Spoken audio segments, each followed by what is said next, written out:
Porque os nossos direitos deveriam ser respeitados todos os dias e a gente não consegue isso. Nossos direitos não são respeitados quando a gente tem necessidade de médico, quando os nossos filhos têm necessidade de uma escola de boa qualidade. E as pessoas, na sua grande maioria, entendem direitos humanos como direito de presos. Qualquer pessoa que você vai falar com eles sobre direitos humanos, eles falam, o direito dos presos. As pessoas não entendem que direitos humanos é direito de todo cidadão. O que acontece é que nós que estamos aqui fora das grades, a gente consegue ir a qualquer lugar e se virar de alguma forma e procurar e conquistar aquilo que a gente quer. E os presos, eles não têm a quem pedir, só os direitos humanos. A única pessoa que entra em uma cadeia para defender o preso é o pessoal dos direitos humanos. Porque a sociedade, ela se recusa a entender que toda maldade que acontece com o preso, depois ele desconta nela. A sociedade ainda não percebeu isso. Quando a Comissão de Direitos Humanos entra numa cadeia para defender um preso, ela não está só defendendo o preso, ela está defendendo a sociedade toda. Porque o agente carcerário, que é pago com o nosso dinheiro para zelar do preso, ele vai lá e maltrata o preso, ele maltrata a família do preso, ele tortura o preso. E ali dentro daquele pouco espaço que ele tem, para ele se mover, ele tem muito espaço para criar, e muito tempo para criar o ódio dentro do coração dele. E ele fica ali dentro pensando, quando eu sair daqui eu desconto no primeiro que eu achar. Isso é fato. Eu não sei se algum de vocês já tiveram algum vizinho preso, que as pessoas falam assim, nossa, fulano estava aqui fora, ele era tão bonzinho. Aí depois que ele foi preso, ele voltou que ninguém aguenta. Por que ele voltou que ninguém aguenta? Porque ele está passando aquilo que ele viveu na cadeia, ele consegue passar para fora. O que a cadeia tem feito pelos nossos jovens, porque a grande maioria dos presos são jovens, é tornar as pessoas muito violentas e muito amargas. Por isso que a gente discorda desse sistema prisional que está posto aí. Por isso que o grupo de amigos discorda dessa PPP. Porque é um lugar que vai ser muito mais desumano do que o outro sistema. Porque além do preso ficar lá preso, ele ainda vai ter que trabalhar de graça para o dono daquele presídio. Nós trabalhamos por quê? Porque a gente precisa do dinheiro do nosso salário para pagar as nossas contas. Os meninos que estão presos, eles ficam mais ou menos uma meia hora numa esquina vendendo pedra e ele ganha ali 500, 600 reais. Com esse dinheiro ele faz o que ele quiser com ele. Ele compra roupa, ele compra sapato, em geral ele vai para o shopping, ele aproveita aquele dinheiro. Aí no sistema prisional, eles querem ensinar os presos a trabalhar. Só que colocam o preso para trabalhar e não pagam para o preso, nem um centavo. Porque a pessoa trabalhar 8 horas por dia no sol para ganhar R$103 no final do mês, eu acho que ninguém merece uma coisa dessa. Aí quer que o preso aprenda a trabalhar. Ao invés dele aprender a trabalhar, ele vai ter ódio do trabalho, porque ele nunca vai conquistar nada com aquele dinheiro. Durante o período que ele está preso, se ele trabalhar e receber um salário que dê, pelo menos para no final da semana, quando a mãe ou a esposa ou a avó for visitar, levar para ele um suco, um cigarro, um biscoito, ele ainda vai pensar em querer trabalhar. Mas se ele trabalhar a semana inteira, igual os presos estão trabalhando no cemitério de Ribeirão das Neves, no meio de escorpiões, ratos e baratos. Aí quando chega no final da semana, a mãe dele vai visitar ele, chega lá de mão abanando e fala com ele assim, o dinheiro que eu tenho não dá para tratar dos seus filhos, eu não tenho nada para trazer para você. Quem que vai gostar de trabalhar desse jeito? Então, criou-se a Declaração Universal dos Direitos Humanos, mas o Estado não respeita essa declaração. Porque quem é o maior violador dos direitos humanos de todo cidadão é o Estado. Porque quem viola os direitos humanos na saúde, na educação, tudo é o Estado. O desrespeito com que o Estado trata os professores é uma coisa assim que significado de tão absurdo que isso é. Porque se o Estado se recusa a investir em educação, automaticamente ele está investindo em violência. Porque se os nossos filhos tiverem os direitos humanos do Estatuto da Criança respeitado, a criança vai ter uma escola de boa qualidade, com curso de formação e capacitação profissional. Se os nossos filhos tiverem isso, eles não vão ter tempo de ir para a esquina vender uma pedra. Eles não vão ter tempo de se envolver com droga. Quando ele chegar numa idade hábil, ele vai ter já uma capacitação profissional para ingressar no mercado de trabalho e conquistar o espaço dele. Mas você pensa que o Estado quer isso? Não, o Estado não quer. Porque o Estado não investe em professores. Então nós da rede, nós do grupo de amigos, a gente precisa encampar essas lutas. Além da luta que a gente tem pela melhoria do transporte em Ribeirão das Neves, a gente precisa encampar a luta pela melhoria da saúde, da educação, porque às vezes vocês precisam conversar com seus vizinhos, quando elas estiverem lá, o professor está de greve, e as mães ficam xingando os professores. Se o professor não buscar uma boa qualidade para o ensino, vai ficar aí cada dia pior. Porque no meu tempo, quando eu estudei, e eu estudei muito pouco, a gente não passava de ano se não soubesse toda a matéria. E agora não. Eu tenho um caso do menino que eu levei ele para Brasília, porque o menino passou para a 5ª série e ele sequer sabia. E ele está na 5ª série. Eu levei ele para Brasília para provar para o ministro da Justiça que isso está errado. Então nós precisamos lutar por tudo isso.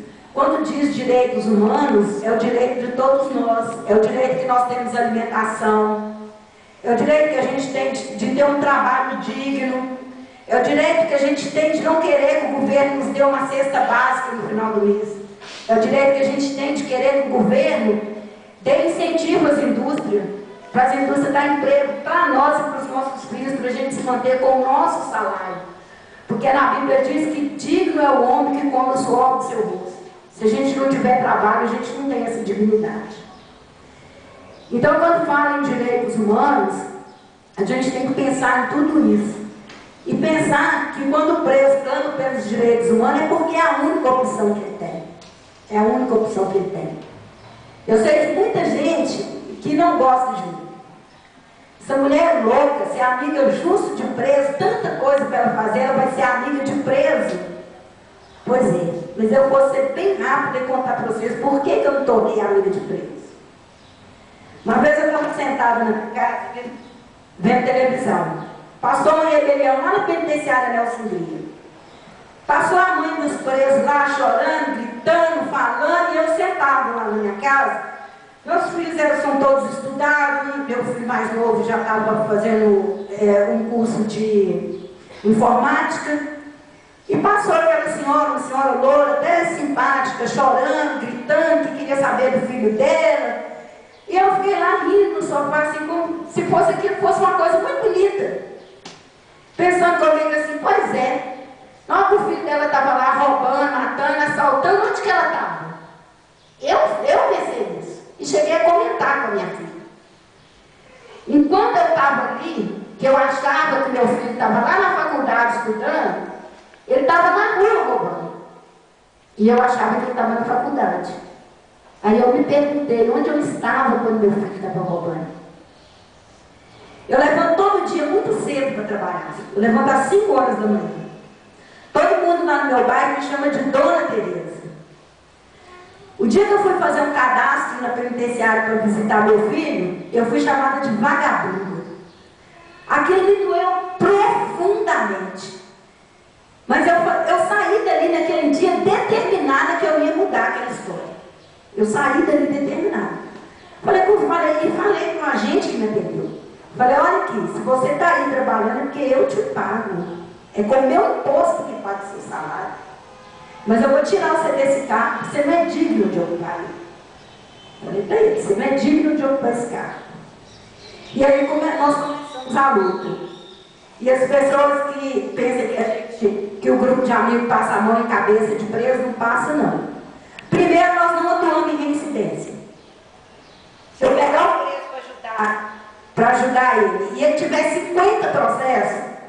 Eu vou ajudar ele a resolver os 50 processos que ele tem.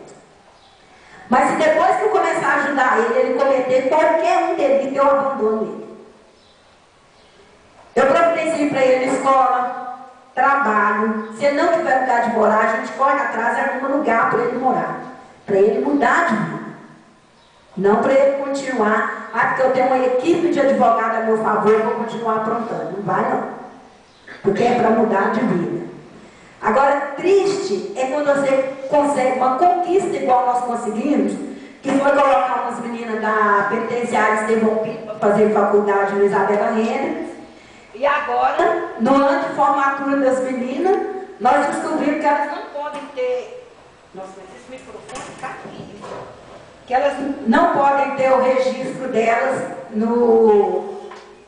Uma que faz administração e duas que fazem enfermagem, não pode ter o registro profissional, porque são ex-presidiárias e ainda estão cumprindo. Porque elas estão ainda em condicional. Quer dizer, eu tive toda uma luta para manter essas meninas na faculdade, através de parcerias. Elas realmente mudaram de vida, porque elas saíram da prisão, não tem nenhum envolvimento com tráfico. Uma está fazendo um e a outra está fazendo um estágio agora. E agora, quando elas vão formar, no meio do ano que vem, a gente descobriu que elas não vão poder exercer a profissão. Aí eu me pergunto, onde estão os direitos humanos? Onde está? E é por isso que eu não desisto. E quando eu penso em Ribeirão das Neves, essa cidade é assim, tão pobre, porque aqui não tem indústria. No lugar onde eu moro, só na rua onde eu moro, o Sidney conhece lá a área onde eu moro, tem 12 empresas de tornearia. Então, na cidade industrial, eu moro na cidade industrial, no coração da cidade industrial ali. Então lá, todos os meninos da redondeza ali, eles já crescem ali, a gente coloca eles para trabalhar em alguma indústria. E se eu pegar esses mesmos meninos aqui de Ribeirão das Neves, mesmo que eles estejam capacitados, e pedir um daqueles empresários lá para dar um emprego para ele, ele vai falar que tem duas condições, ou não. Ninguém não quer. Então, uma das coisas que a rede também precisa começar a lutar agora é de trazer indústria para a cidade. Trazer loja, facção, tornearia, borracharia. Começar, na próxima eleição agora, com o candidato, fazer um candidato que a rede for apoiar, fazer uma proposta e registrar em cartório, para a gente ter onde cobrar dele. Porque se a prefeitura der um terreno, ou der um incentivo, às vezes algumas empresas vão querer vir para cá e se instalar aqui em Ribeirão das Neves. A cidade precisa deixar de ser uma cidade dormitório. Porque a cidade de Ribeirão das Neves, quando eles não falam que a cidade é presídio, você está preso, vai em Neves, você mora em Neves, você está preso, eles falam, você vai lá em Neves para dormir, né? Então a gente precisa começar a conquistar isso, conquistar os nossos direitos. Porque é direito nosso, faz parte da Declaração Universal dos Direitos Humanos, a pessoa ter um trabalho. E se a pessoa tiver um trabalho próximo à sua casa, ele não cansa tanto, porque quem sai daqui para trabalhar lá em Contagem, igual o Sidney, ele leva mais ou menos umas 2h30 para deslocar daqui para lá. É terrível, você já chega no trabalho cansado. Quando você volta para casa, até que você toma banho, você dorme, está na hora de você levantar para trabalhar de novo. Então é disso que a gente precisa lutar, procurar os nossos direitos, procurar parcerias, convidar as pessoas, dialogar com as pessoas, fazer as pessoas entenderem que direitos humanos é direito de todo mundo, de todo mundo. A Comissão de Direitos Humanos da Assembleia Legislativa do Estado de Minas Gerais recebe todo mundo, não é só preso. A gente está lá para todo mundo. Se o seu filho está com problema na escola, se você está com problema de saúde, problema de moradia, isso não quer dizer que você vai ter uma solução, mas você vai ter alguém para brigar junto com você. Com certeza você vai ter alguém para te apoiar, alguém para lutar. E na próxima eleição agora, eu espero que Neves pense melhor em quem vai colocar na prefeitura. Porque esse Wallace, o sujeitinho que eu não tenho nem palavra para descrever aquele ser humano, se é que aquilo é humano. Porque não pode nem chamar de bicho, que é uma ofensa aos bichos. Porque ele é terrível, ele é terrível. Ele ficou em cima do muro até ele ser eleito. Ele só decidiu de colar que ele ia ficar depois que ele era eleito. Um prefeito não pode zelar bem da sua cidade se ele não mora nela. Ele mora num lugar muito bom, onde não tem enchente, onde você quiser ir para o centro, ele vai até a pé. Então, para que ele vai preocupar com o Ribeirão das Neves? No Santo Antônio. Lá em Belo Horizonte. Ele não mora em Neves. Vê se ele vai querer morar lá no São Genaro. Não vai. Então, a gente tem que procurar pessoas que têm uma militância, uma formação de direitos humanos, para a gente eleger aqui na cidade de Ribeirão das Neves, para que essa pessoa possa receber os cidadãos e tocar as demandas do cidadão conforme o cidadão quer. Porque quando você vota, você está dando a determinada pessoa uma procuração para administrar a cidade no seu lugar. Essa procuração, em hora nenhuma, ela diz que ele pode fazer as besteiras que eles fazem. E nós também temos que aprender a cobrar deles. O prefeito fez uma coisa que não agradou a cidade tem que se juntar e ir lá e falar com ele: olha, não foi para isso que eu te coloquei ali, não. Não foi para isso que eu te coloquei, não. Não é ficar vai um ou dois lá cobrar. Tem que ir todo mundo, formar comissão, ir lá e cobrar dele, cobrar, até ele tomar uma solução. Fazer ele entender que a cidade de Ribeirão das Neves não é formada por pessoas humildes, mas nós nenhuma não somos bons, porque humildade não tem nada a ver com burrice. Humildes somos sim, mas burros não. A Prefeitura de Ribeirão das Neves precisa entender isso.